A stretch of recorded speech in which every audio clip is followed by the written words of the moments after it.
Wolf here with another one. This time I'm bringing you another Mr. Ballin Top 3 Scariest True Stories Part 2. And if you like Part 1, well, then you're definitely probably going to like Part 2. And then we'll catch you right at the end of this. Without further ado, shout out to Mr. Ballin, shout out to Mr. Beast, shout out to Artie Kicks, and everybody else who I follow on a regular basis. Now let's get up into it. Today, I'm going to share 3 stories that scared me. But before we get into those stories, if you're a fan of the strange, dark, and mysterious delivered in story format, then you've come to the right channel because that's all we do, and we upload 3 or 4 times every week. So if that's of interest to you, please kidnap the like button, tie them up, and then forcibly brush their teeth and then make them drink orange juice afterwards. Also, please subscribe to our channel and turn on all notifications so you don't miss any of our weekly uploads. Alright, let's get into today's stories.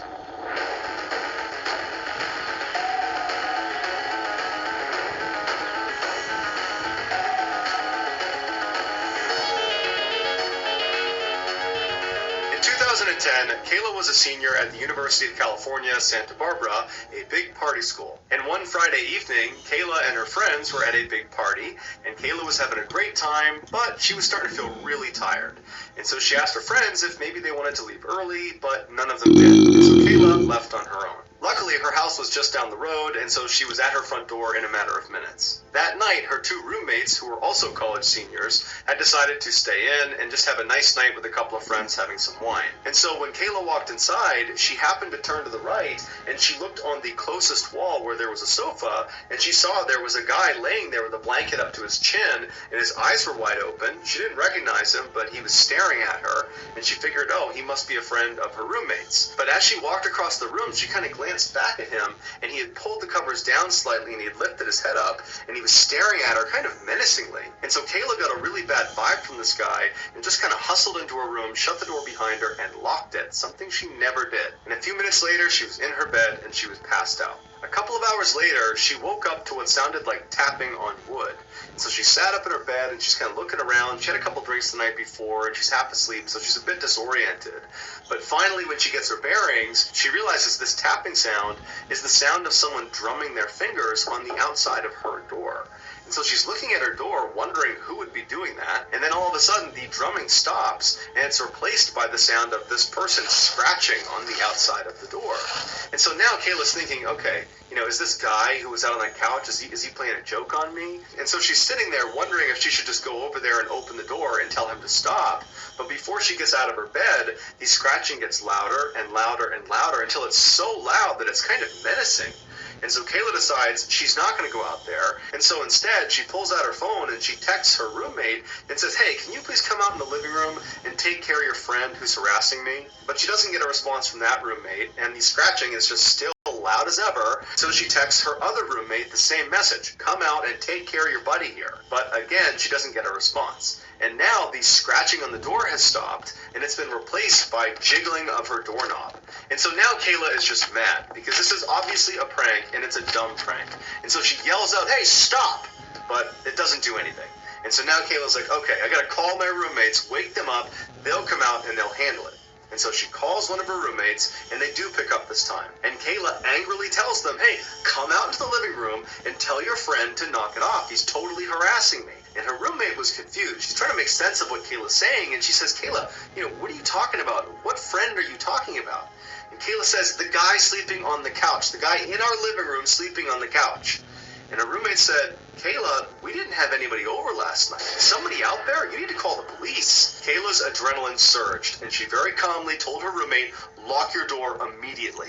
And right then she noticed the jiggling of her doorknob and the scratching, and it all stopped. And Kayla's wondering, where did this guy go? And then after a couple of seconds, she heard extremely loud banging coming from across the house where her 2 roommates shared a room. And it was the sound of this guy trying to smash down their door. And so Kayla's screaming, her roommates are screaming, Kayla manages to dial up 911, and before long there are sirens outside, and Kayla hears the sound of this guy run across the house, and she hears the sliding door open and shut. The police come inside, they search the property, and there's no sign of this guy, and so Kayla and the roommates come outside, they talk to the police, and the police bring them over to their side door, and they show them on the outside there was all sorts of scratch marks all over the doorknob and right around the latch. And and they said it looks like he was able to jimmy his way into your house through this door.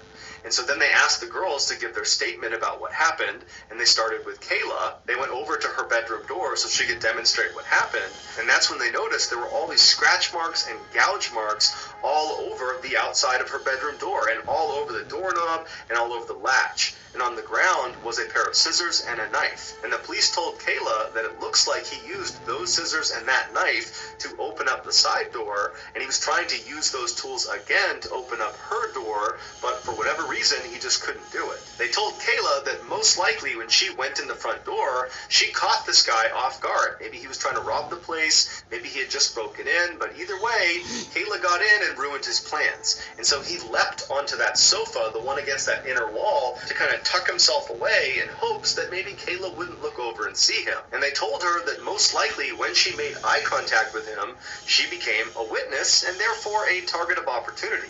And had she not locked her door, who knows what would have happened. Start your day with all the support you need in Skechers Wow. Arch Fit sandals. Skechers teamed up with podiatrists using over 20 years of data to create a sandal that provides foot and arch support for all-day comfort. Podiatrist-certified arch support for men and women. Wow. In 2004, 16-year-old Misty Tasker was a typical American teenager living in Live Oak, Florida, which is a small rural town right in the middle of the state. One Saturday evening in January, she and her mother attended a church service.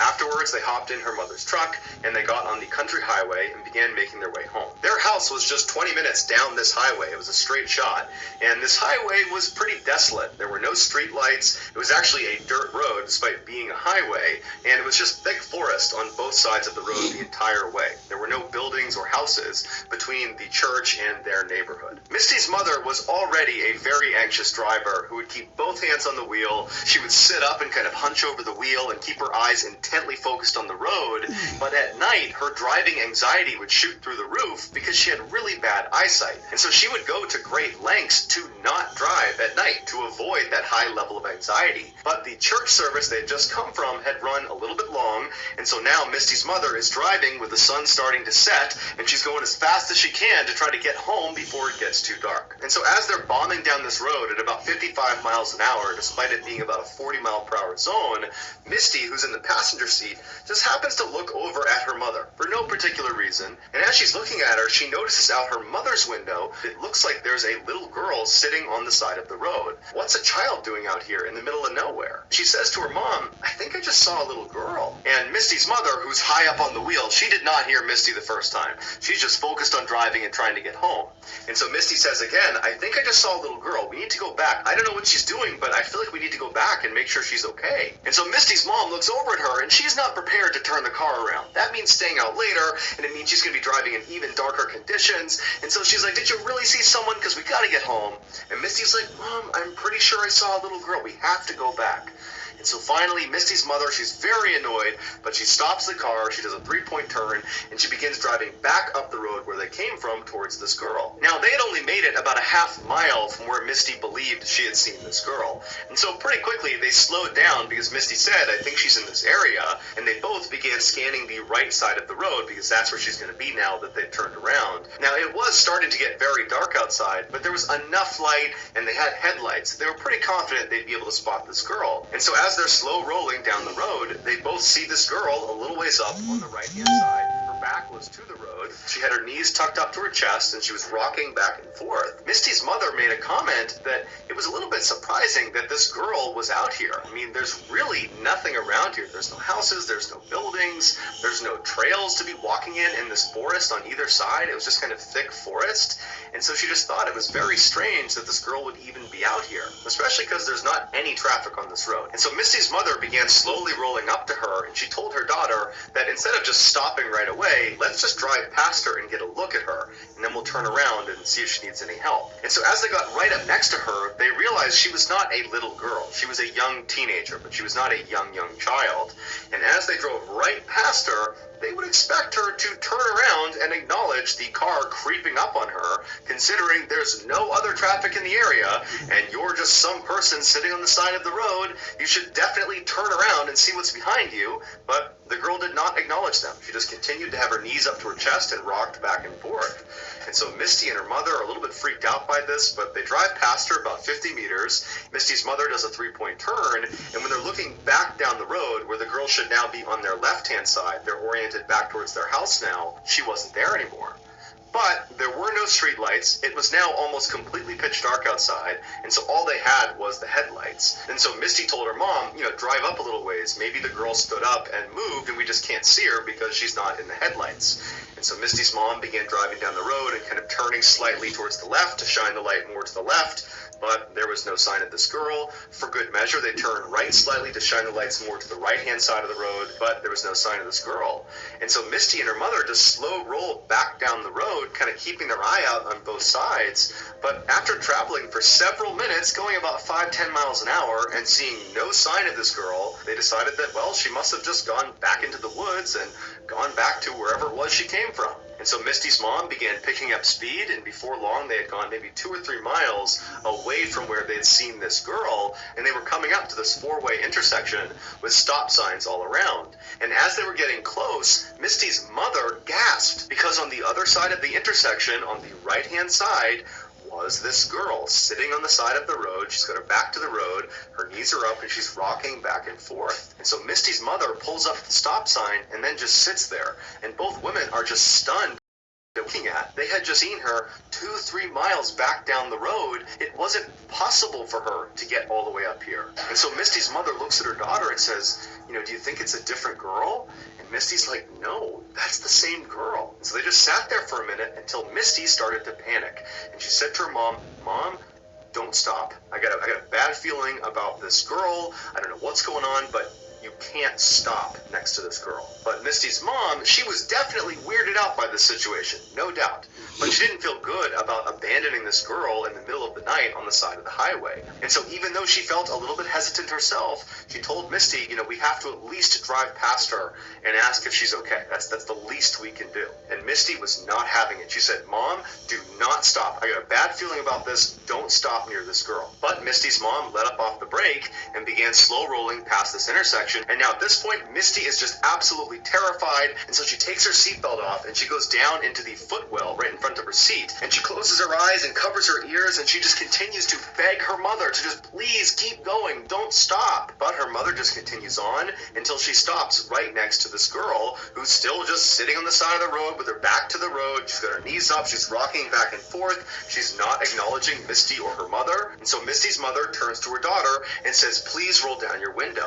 And Misty refuses. She's still down in the footwell, still in the fetal position. She's crying, and she's still begging her mother to please just go home. And so Misty's mother, frustrated, reaches across the passenger seat and grabs the knob to roll down the window manually. So she rolls the window down, and Misty, who's down in the footwell, all she remembers is sitting there covering up her ears, and she's crying, and she opens her eyes, and she's looking up towards her mom, who's reaching over the seat, and her mom yells out to this girl. And Misty remembers looking at her mom, who suddenly recoils in horror and screams, and then they take off like crazy, flying down the road. Misty jumps out of the footwell, and she's looking at her mom, and she's like, what's happening? What just happened? What did you see? And her mom's got her hand over her mouth, and she's speeding down the road, and she's crying now, and she's looking at Misty, and she just doesn't have the words to describe what she just saw.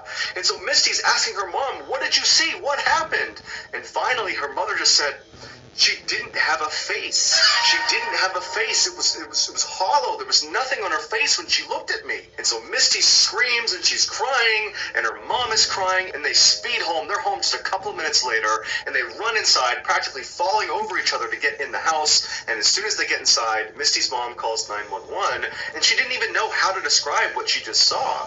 But she knew it was too embarrassing to try to describe it as some girl without a face sitting by the highway. And so she just told the police that they had seen a girl they think needs help. And so the police, they went out and they searched that entire stretch of highway. They looked for any sign of anybody out there, but there wasn't. There was never any trace of that girl. I signed up to be a dasher, and I absolutely love it. The sign-up process.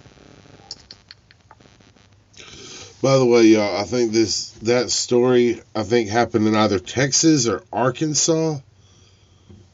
in a rural town. But I remember seeing that on a show I used to watch on Discovery Channel all the time. Paranormal Witness. That story was on an episode of Paranormal Witness or Paranormal, whatever the hell that shit was called. I used to watch it all the time. Anyway, let's finish this video.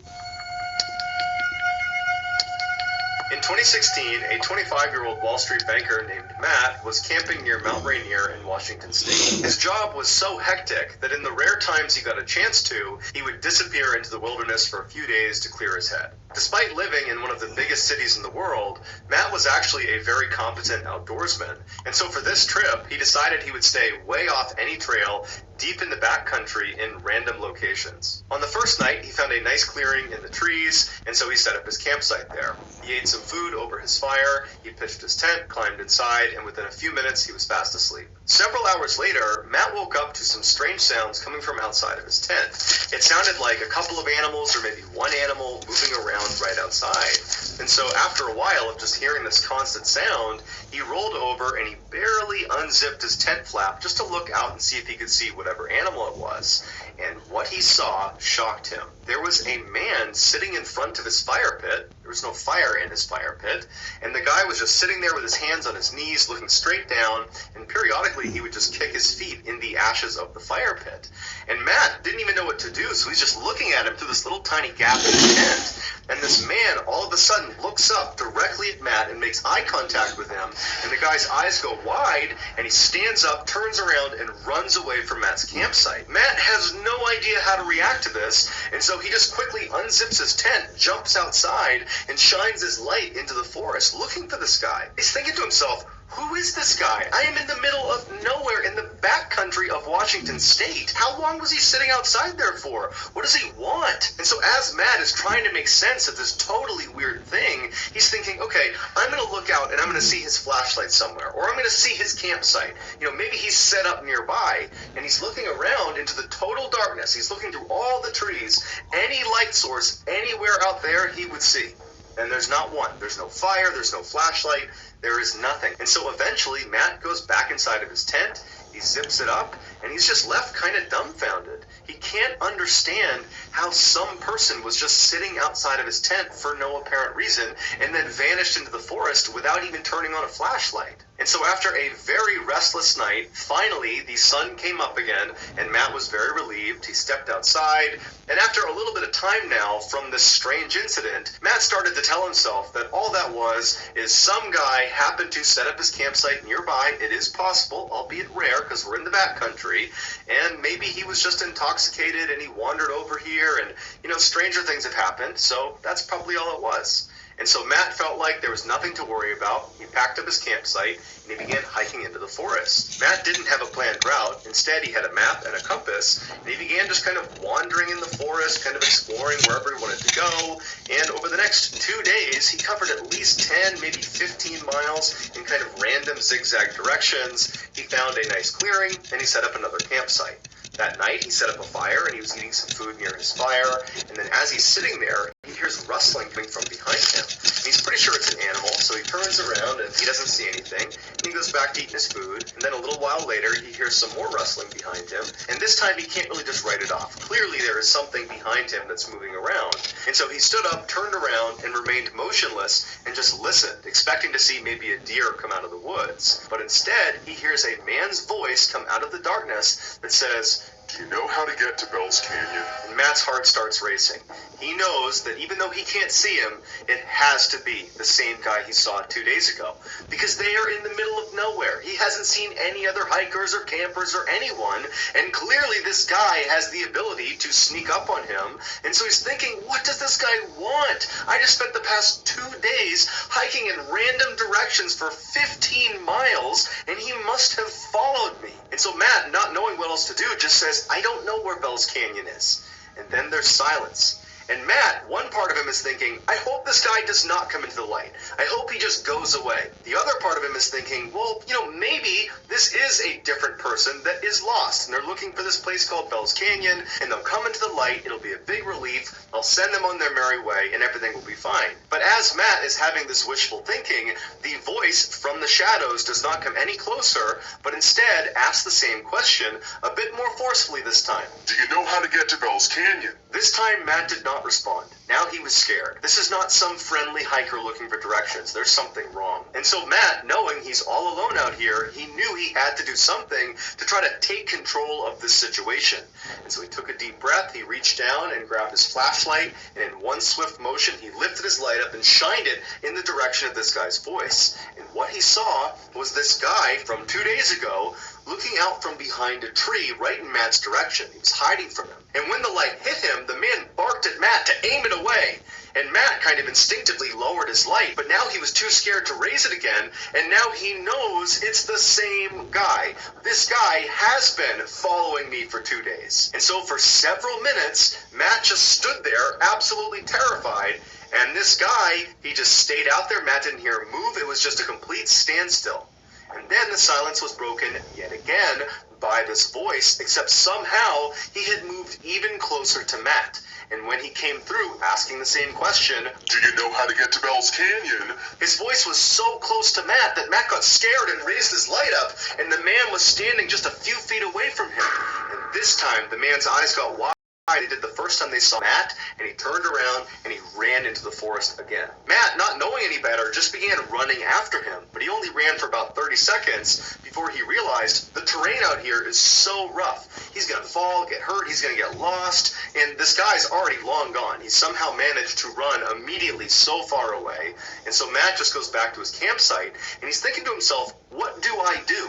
I have no cell phone service. I'm at least 3 days away from my car, and I'm in the middle of nowhere. No one even knows where I am because I didn't chart a course. I didn't tell anyone where I was going to be. And so Matt just grabbed his knife and stood in the middle of the campsite, and for hours and hours he just kept looking around, expecting this guy to just show up again or start speaking to him from somewhere out in the darkness. It was absolutely horrifying. Finally, by about 3 in the morning, Matt was so tired that he had to go to sleep. He hadn't heard this guy again, he didn't see him again, and he figured, I need a little bit of sleep because tomorrow he's going to pack up his campsite and begin this epic journey back to his car. So he climbed in his tent, and he had a very restless next couple of hours. And when the sun came up, Matt jumped out of his tent, packed up his stuff, and began practically running in the direction of his car. All day, as he was hiking, Matt kept looking over his shoulder, expecting to see this guy, because clearly he had followed him for multiple days, over 15 miles, and so the likelihood that he's still following him was really high. And so all day, Matt just felt like he was being watched, he was totally terrified, and then the sun started to go down, and Matt knew he would have to camp out again. And so he found a clearing in the trees, he set up his campsite, and he was so tired from running basically all day and being so mentally exhausted from this experience that he just got in his tent and fell asleep very quickly. But several hours later, he woke up to the sound of somebody walking around his tent. And he knew it had to be this guy. He's still in the middle of nowhere. He's not even close to the parking lot yet. And so this guy is still following him. And so Matt sat up in his tent, he clutched his knife, and for hours and hours and hours, all night, this guy just walked around his campsite. And then around 4 or 5 in the morning, he scampered off. When the sun finally came up, Matt leapt out of his tent, packed up his stuff, and literally just began running in the direction of his car, hoping that maybe he could get there before needing to camp out one more night. And so all day as he moved, he's looking over his shoulder, knowing this guy is following him. At this point, it's not even a question. He's somewhere in the forest, but he could never see him. And unfortunately, as the sun was setting, he knew he was not going to be able to make it to his car. He was just too far away. And so at some point, when it got too dark to keep moving, he had to find a clearing and set up his tent again. And so once his tent set up, he just climbed inside, grabbed his knife, and sat there, knowing this guy was somewhere out there. And so Matt climbed inside of his tent, he zipped it up behind him, he grabbed his knife, and he sat there, expecting to hear this guy come walking around.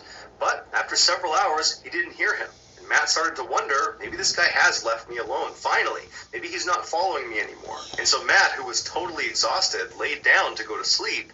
And then, as he's laying there from somewhere out in the woods, Do you know how to get to Bell's Canyon? Matt immediately sat up. His heart began racing so fast that he actually was concerned he might have a heart attack. And he didn't know what to do. He didn't know what to say, so he just sat there holding his knife. And then this guy began running past his campsite, making animal sounds. And he would stop periodically and moan and grunt, and he'd kick up leaves, and then he'd run past his campsite again, over and over and over again, until the sun finally came up and this guy scampered off back into the woods. Matt didn't waste any time. He leapt out of his tent, packed his stuff up, and ran all the way back to his car. When he finally got inside of his car, shut the door, and locked it, he cried tears of joy. He was so unbelievably relieved. And he peeled out of the parking lot. He got to a nearby hotel. He finally got cell phone reception, and he considered calling the police about this guy, but he thought, what am I going to tell them? He didn't commit a crime. He was just terrifying. And so he decided not to call the police. He finally flew back to New York, and he just had to accept that there was some strange guy out in the wilderness of Washington State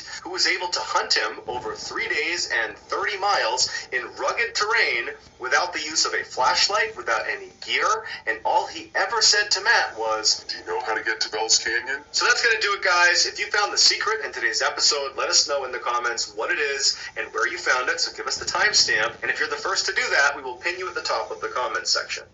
If you enjoyed today's video and you haven't done this already, please kidnap the like button, tie them up, and then forcibly brush their teeth, and then make them drink orange juice. Also, please subscribe to our channel and turn on all notifications so you don't miss any of our weekly 3 or 4 video uploads. If you want to get in touch with me, you can direct message me on Instagram or on Twitter. My username is the same. It's JohnBallin416. I also have a ton of content over on TikTok where my username is Mr. Ballin. I also have a second YouTube channel called Mr. Ballin Shorts, where I post random short videos and lost episodes. If you have a story suggestion, please submit it to our subreddit just called Mr. Ballin. It's linked in the description below. So whether I see... Alright guys, that's it. If you like this video, make sure you like and subscribe. Leave a comment. Go follow Mr. Ballin. Go check out Sir Spooks. Go check out Art of Kicks. Go check out Nick's Top 5. And if you like my videos, make sure you like and subscribe and comment and hit the bell notification so you get notified the next time I drop a new video. Without further ado, we're going to get up out of here and we'll catch you guys in the next one. Peace out.